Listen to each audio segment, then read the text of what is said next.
হাই friends, namaste.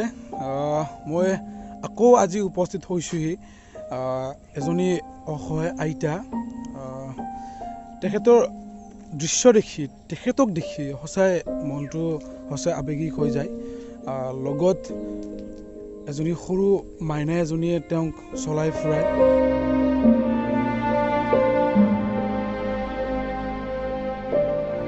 তেনেকৈ খুজি মাগি যি পায় তাকে দুপৰীয়াৰ কাৰণে বা ৰাতিৰ কাৰণে যোগাৰ বা সাজটোৰ যোগাৰ কৰে। আজি তেনেকুৱা এটা আইতাৰ লগত কথা পাতিম যে তেওঁ জীৱনটো কেনেকৈ পাৰ কৰি আছে, কিমান দুখেৰে পাৰ কৰি আছে বা কিমান হাঁহিৰে পাৰ কৰি আছে, তেওঁ জীৱনত হাঁহিব পাৰিছেনে নাই, আজি গোটেই কথাখিনি তেখেতৰ লগত ডিছকাছ কৰিম। আজি আহকচোন কি কয় তেওঁ আমি জানি লওঁ। বাকী ভালে আছে? দুখটো থাকে সকলোৰে, মানে দুখ থাকে সকলোৰে। মই আপোনাক এনেকৈ মানে কি আপুনি মাইনাজনীৰ লগত বঢ়িয়া আহি আছে, আপুনি চকু দি দেখা নাপায় নেকি? তেতিয়াহ'লে মাইনাই মানে কেনেকৈ লৈ গৈ থাকে আৰু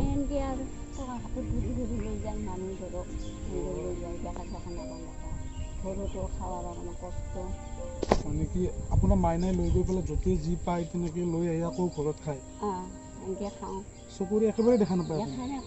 এনেকৈ লৈ ফুৰাই আপিটো এনেকৈ আৰু ফুচি বাৰীত লৈ যায়, কেতিয়াবা এই নাদক এনেকৈ পানী তুলি দিয়ে, এনেকৈ আৰু আছোঁ আৰু চলি থকা দেখাই নাপাওঁ।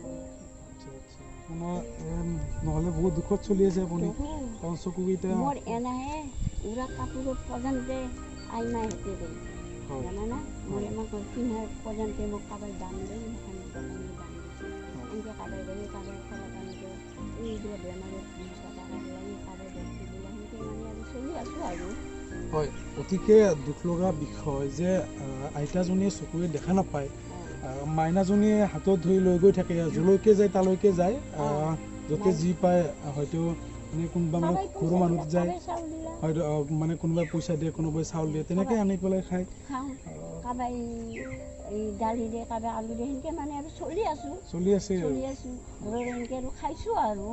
এই মোৰ বৰ জ্বালাৰে বাপা, প্ৰতিদিন কান্দি থাকোঁ কাটিত বহি, ভগৱানে জানো মাৰি লৈ যায় ইচ্ছা। নাই সেইটো থাকক বাৰু, মানে ভগৱানে যেতিয়া মানে মানুহক ওপৰত লৈ যায় তেতিয়া মানে কি তেখেতে নিজ ইচ্ছামতে লৈ যাব। মই জানো সহ্যত নাপাতাকে বহুত কষ্ট যদি আৰু 6 বছৰ সহ্যত কৰিব লাগে, মোক কোনে চাব? কাৰটোৰ চাহ মানুহ নাই, বেটিকেইটা কৈ দিছোঁ কম বয়সতে দিলোঁ, জোঁৱাইকেইটাৰ আকৌ নাই, হয় না বাপা? সেইকাৰণে জয় পবিতাৰ তাক যায় এইটো ধৰি নাই, এই নাতিটো অলপমান কিবা দি খেলাই পবিতাৰা পায়, ইটাটো খাওঁ সিটাতো খাওঁ, সেনেকৈ আৰু মানে আৰু চলি আছোঁ। মই সেনেকৈ চলি আছোঁ বাপা। আপোনাৰ ঘৰ ইয়াৰ গণকপাৰা ন? গণকপাৰা।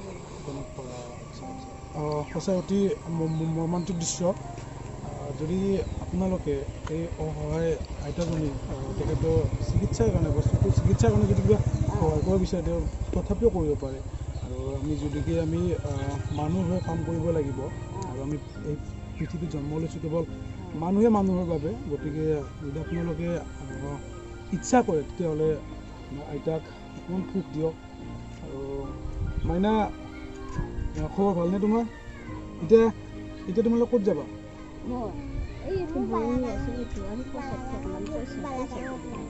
আচ্ছা। মাইনাটো মানে চিনি পায়, হাতত ধৰি লৈ যাওঁ, তাতে আৰু দিয়ে কাবাই কিবা। মাইনা, এই তুমি আইতাক এনেকৈ ৰাতি মানে কেতিয়াবা লৈ ফুৰা এনেকৈ, তোমাৰ ভাগৰ নালাগে নেকি? কেইটামান লাগে কেইটামান নালাগে। হাইও এনেকৈ মানে কিমান দূৰ খোজ কাঢ়া, মানে কি ৰাতিপুৱা তুমি ওলাই আহা ন, ওলাই পেলাই মানে য'তে ত'তে যোৱা আৰু আহিও মানে ভাগৰ লাগে ন?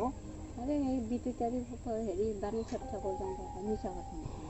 এটা ৰুটি আছে মোৰ বনি হয়, দেখা নাপাওঁ, সুধিলে যায় আৰু দিয়ে আৰু কাবাই কিবা দিলে কাবাই নিলে, মই ইমান জোৰ নকৰোঁ বাপা। কেৱল মোৰ জীৱনটো বিয়াৰ দুখতে দিন যায়, এই যাবৰ সময়তো মই শান্তি নাপাওঁ। এতিয়া মানে কি চিন্তা নকৰিব, ভগৱানক স্মৰণ কৰি থাকিব।